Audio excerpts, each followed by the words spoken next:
You're listening to the Product Coalition podcast with Jay Stansel. This is where product mastery happens. This is where careers are made. Welcome to the Product Coalition podcast. Let's go.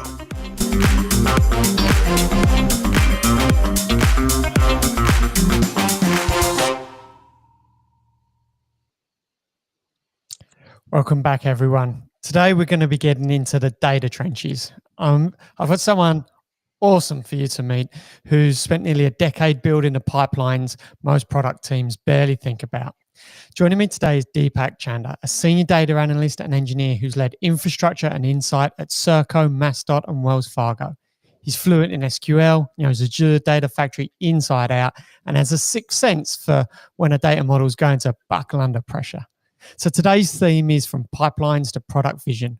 We're going to be asking questions too many teams, to be honest, probably avoid. Like, why do data engineers and product managers still misfire on alignment, even though they truly depend on each other? Or why analysts are often brought in late and then expected to fix the upstream thinking? Deepak's going to unlock and unpack what's changed about the analyst role over the last 5 years and why the old view of just go and build the dashboard is dead. We're going to talk about tools for sure, SQL, Glue, Data Factory, and we're going to be really getting into the mindset that turns analysts into drivers of product direction. We're going to hit some of the common myths. We're going to name some of the habits that make analysts essential in those product discussions, whether it's operationally or strategically. And we're going to get honest about where teams still mess up. Deepak, so good to have you join me today. Thank you so much. Hi, everyone, and thank you so much for having me on the show. I really appreciate the invitation and the chance to talk about a topic I'm passionate about. I'm Deepak, as Jay said, like a senior data analyst with over a decade of experience working at intersection of data engineering, reporting, business intelligence, and analytics. In my current role, I wear like multiple hats. Sometimes I'm building about data pipelines as an engineer. Sometimes I'm keen deep in SQL as an analyst, and sometimes I'm designing dashboards as a BI developer. Today, I want to take you on a journey through how modern data teams, especially analysts and engineers, shape the real world. We'll talk about aligning with product vision, what happens between raw data and decisions, and most importantly, how analysts are evolving into the key players in strategy and experimentation and innovation.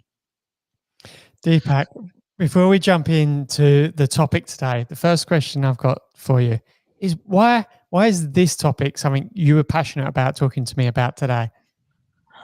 Because Jay, from my starting of my career, data is something I'm very much interested.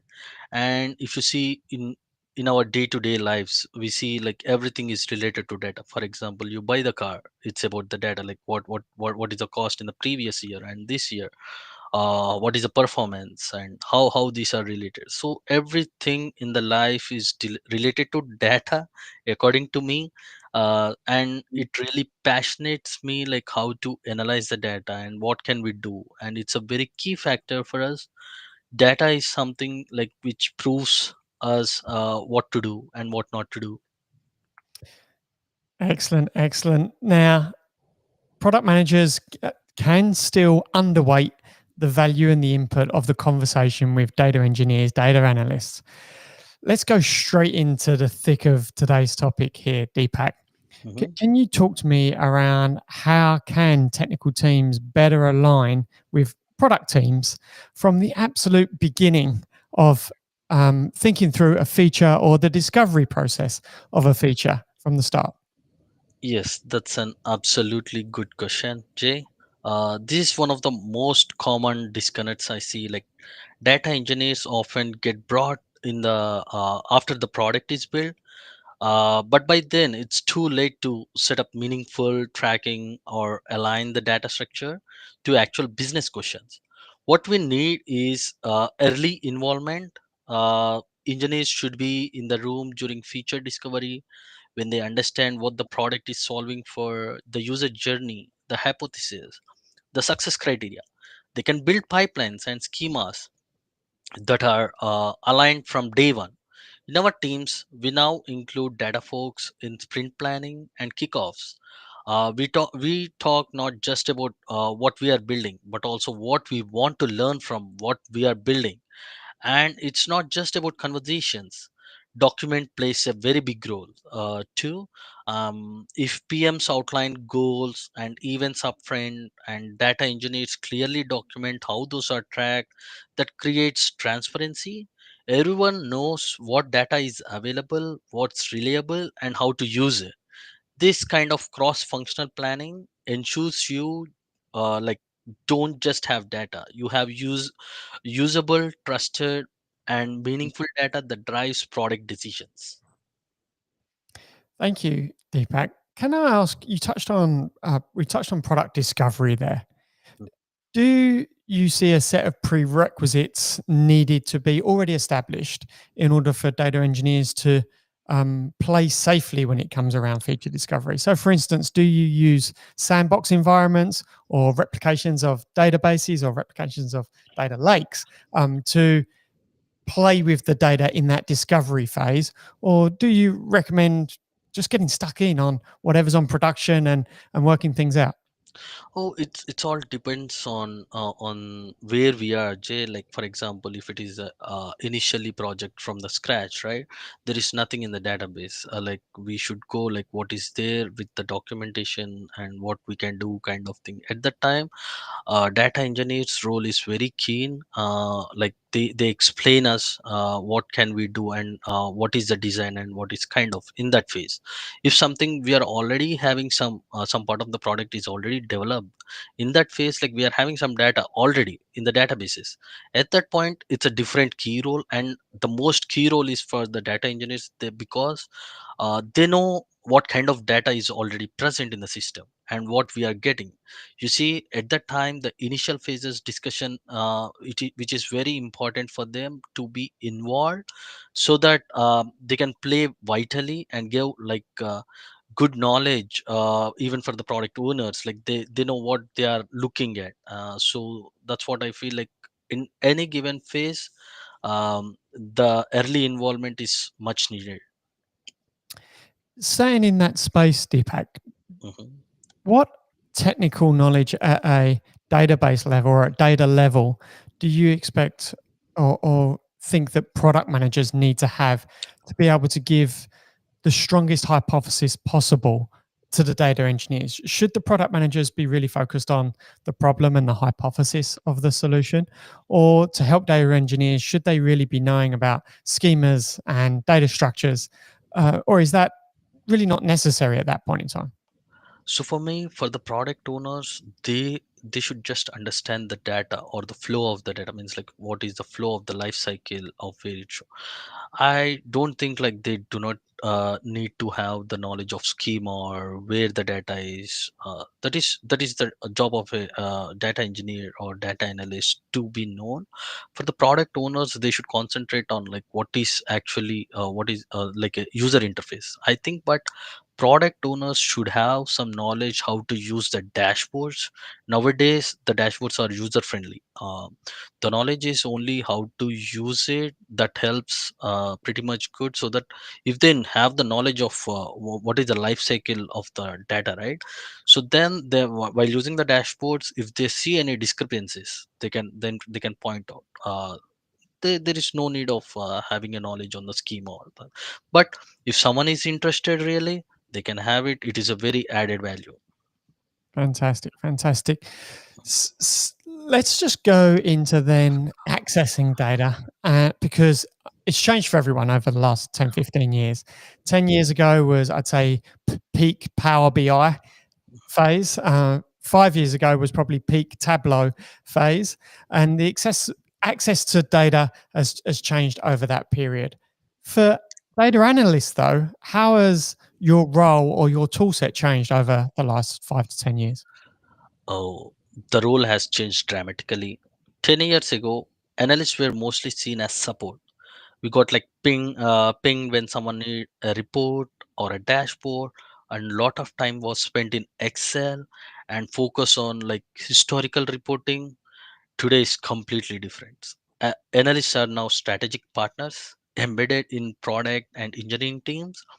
We help define goals, run tests, identify metrics that matter, and most importantly, influence product direction. And we have grown more technical. Right now, like I write advanced SQL, work with GPT, and sometimes even contribute ETL flows. And in many organizations, analysts also act as like lightweight of data engineers or even product advisors. For example, let me share a story to make this real. Like when I was working with road construction data, like inspectors had to sign off on complete they used to complete the work, and that should be done within 21 days. A regulatory requirement, but they were stretched thin, managing multiple sites with no alerts or Excel trackers. Everything was tracked via SharePoint forms, but no one could see what was due or overdue. So I built a report connecting to SharePoint lists and added one derived SQL column, the days remaining for sign off. If the deadline had passed, it showed like days left. If overdue, it showed like overdue, like with red in color. Then I created like these site specific dashboards for each site, a global dashboards for inspectors and managers. Like if the inspectors works in different sites, they will check in global site to see like what are the dues across left over the sites. So the result is like delays dropped significantly. Inspectors used it daily, not out of obligation but because it helped. Managers could see problems before escalation. This wasn't a new app or a full workflow overhaul. It was just SQL, empathy, and targeted reporting. That's what modern analysts do. Fantastic. I love the value and the impact you've spoken about there, Deepak. I want to stay on that point for a moment. I've worked with some incredible data analysts and engineers over time. And quite often, Deepak, I felt that they at times feel like they require permission to serve up some value or to identify create a report or a dashboard that they can see the value of what it could bring to the company, but they haven't yet been given permission or story points to spend on those types of things. Can I ask, how do you advocate to create your own value rather than just being a receiver of tasks that are given to you? How do you recommend people change the culture so that data engineers and analysts can actually push value up even without permission? Yes, that is a whatever you said is true, Jay. Because in the companies, hierarchies are different, right? Like the permissions is different, and accessing the tool is different, and everything has some point. like there are some threshold limits. But at the end, what I see is the curiosity in you, the storytelling, like how you need to tell a story to get the permissions, right? If you for example, the whatever the example I said, right, it is someone did not give me a permission, I went on, I it's like a storytelling, right? I said like within 21 days this happens, let's see this one. And you should make sure you are confident what you are selling, and the story what you tell is very important. See, if something really values to the company, why not people give the permission? It's about convincing. And even though sometimes the people will have access to you, access to the tools and everything, the only thing is story points are not given at the time. Spend some extra time, that will definitely give you a fruitful results down the road. It might not be on that day, but you will see your value in the company, or towards your manager. It completely changes within short period. It's about like how you want to tell a story, I can say. I love that. So let's go into, I suppose, then what are some of the habits that make analysts a key player? How would you recommend what do you do daily to reposition the value you bring in in the way that you're perceived by other people in the organization? So for me, like for good habits or the mindsets of analysts, usually there are like three big ones. One is curiosity. The best analysts are naturally inquisitive. They don't just respond to request. They ask, why is this metric moving? What happens if we segment by behavior or geography? It is something like uh, I don't work like what they give. I ask questions. Like curiosity is very much needed. And the second point, like as I already mentioned, the storytelling. This is a very key factor, I believe. Insight doesn't come from charts, it comes from how you communicate what data means. If you can explain like complex experiments in plain language, you become someone people trust with decisions. And next is collaboration. Great analysts understand product timelines, engineering trade-offs, and business goals. That makes the better partners. When you are embedded, accessible, and proactive, you become voice in the room, not just someone waiting outside it. So it's about being curious, being clear, and being connected. Thank you. I like the fact that you've brought the point back there to collaboration, communication, and commercials. And I think quite often commercial success of a company can feel like it's pretty much as far away as you can get from the data analyst, data engineering room in the company. The Deepak, let's say you've got a new product manager who's joined your company today. What are the types of things you'd recommend to them to build a good, strong relationship with the data team? What could they action in their first 90 days in the company? The thing I recommend is like product owner first get in some knowledge by talking to data analysts in the team, or data engineers or colleagues.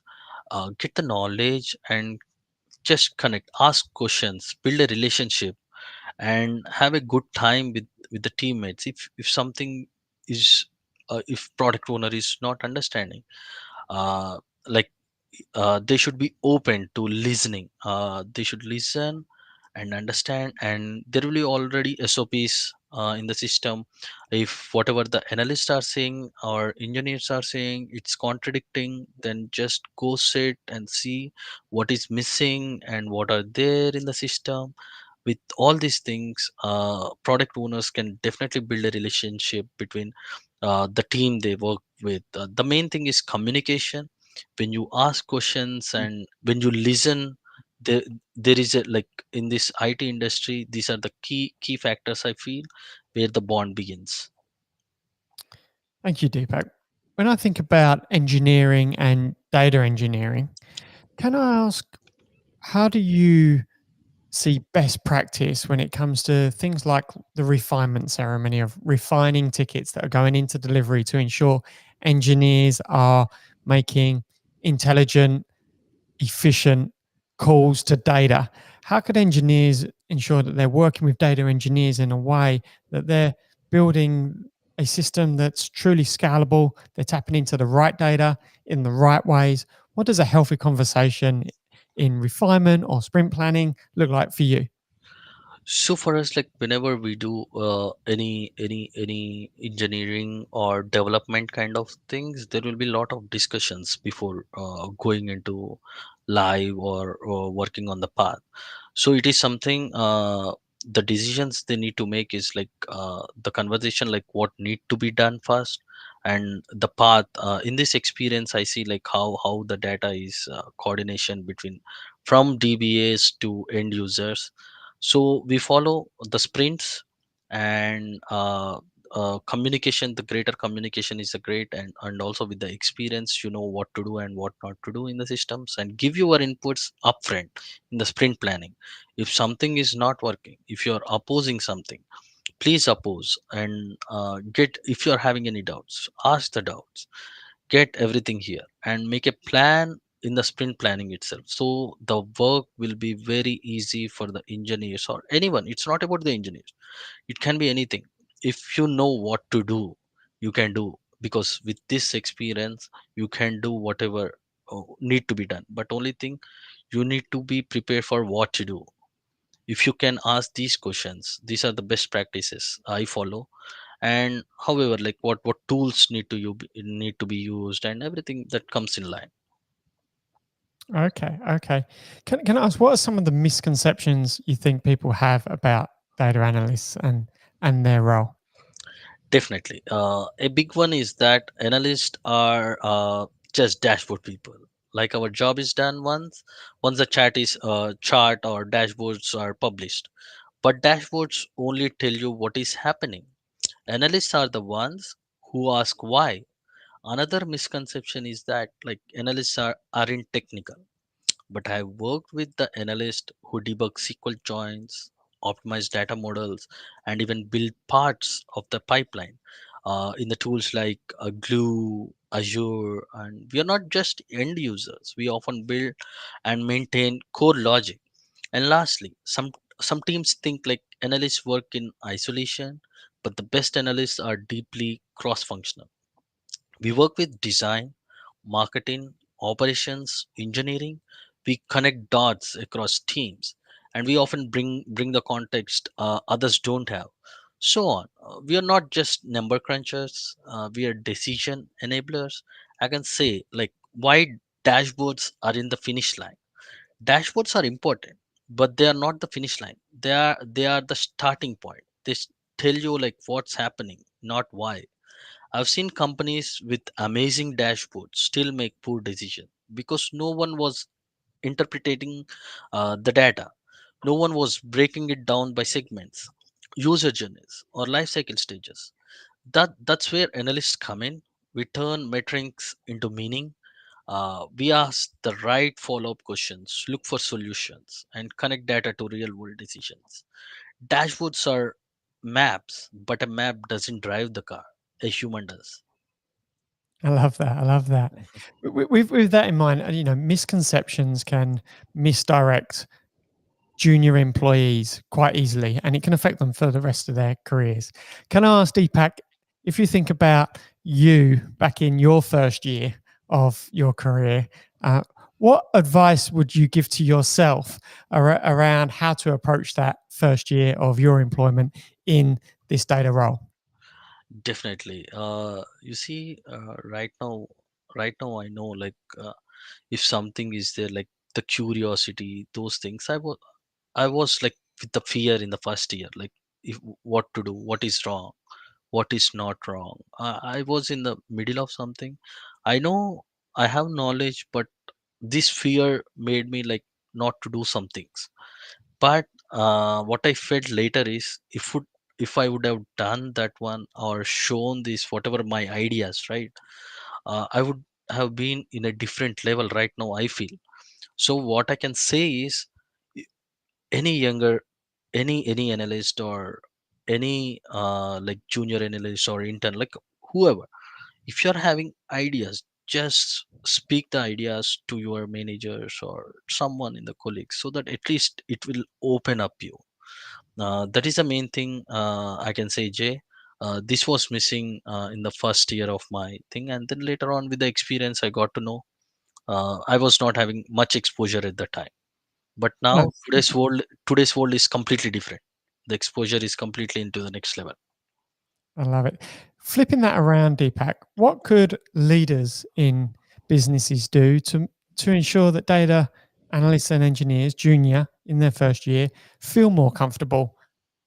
What types of activities or things do you think could happen there? Yeah.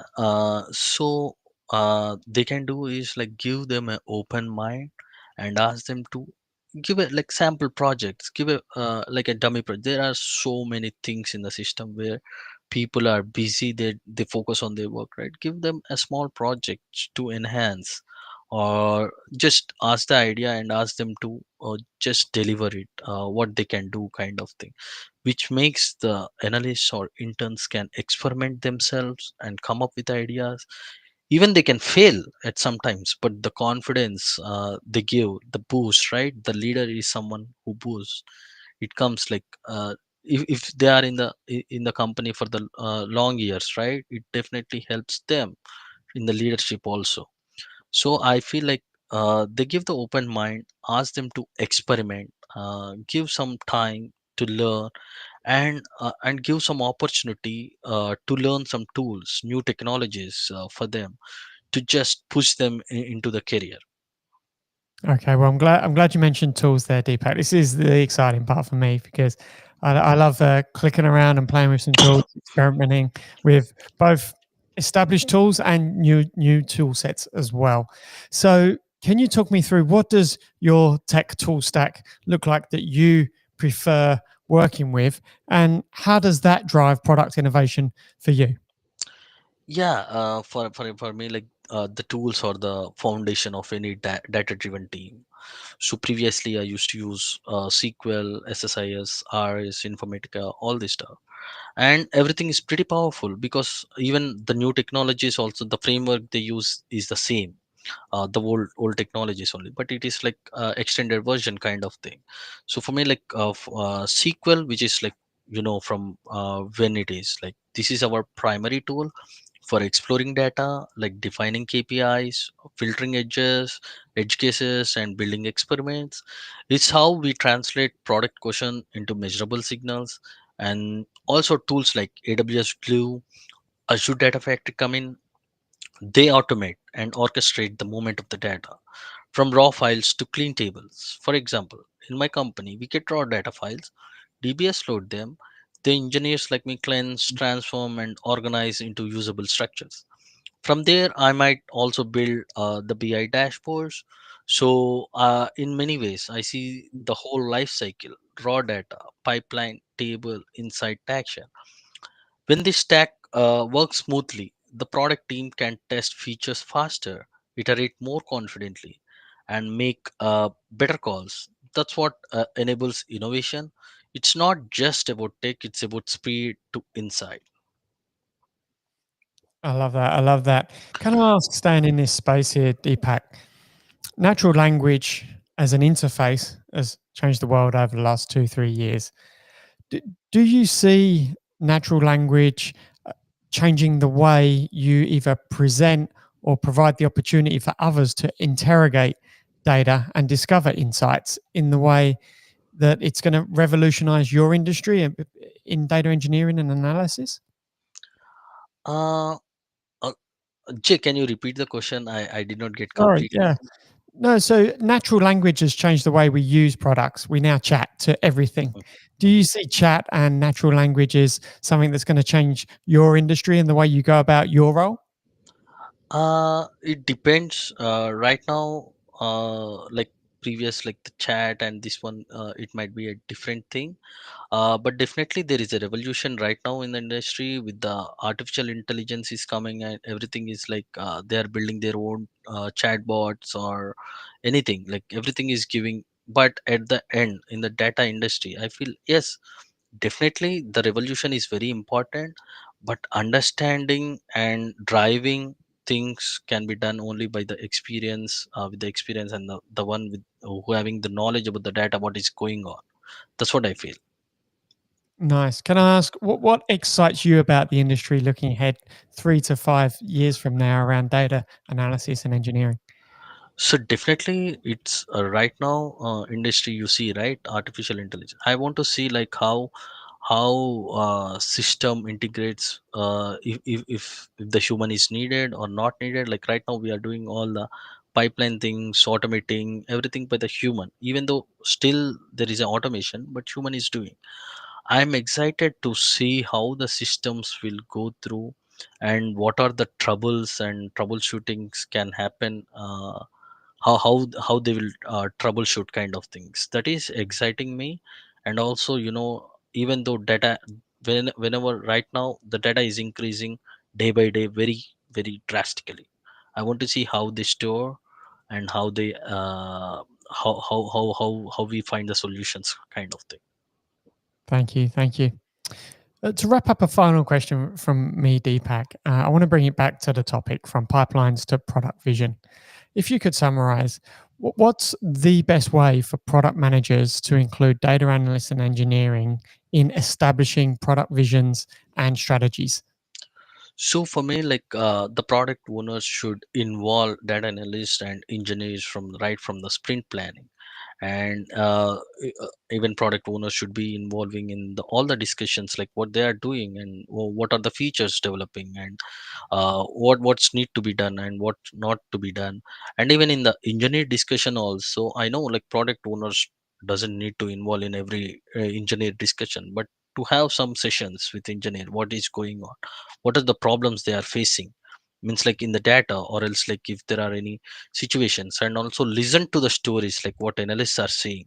Okay, give some permissions to them, if needed. They might bring up with the new challenges with whatever the new feature with the storytelling. There might be a new project in the system which creates work, and you can do the same storytelling to the client. And they might be excited.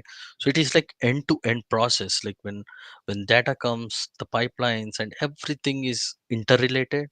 For example, when you shop, someone clicks on the product, or someone clicks, everything is recorded. And if engineer records in a right way, we know in the later stages, like if someone, a user is, how much time they are staying on the website, and if they're not staying at the right time, they're losing. And then the analyst come into the picture, why user is not staying most of the time, because of something.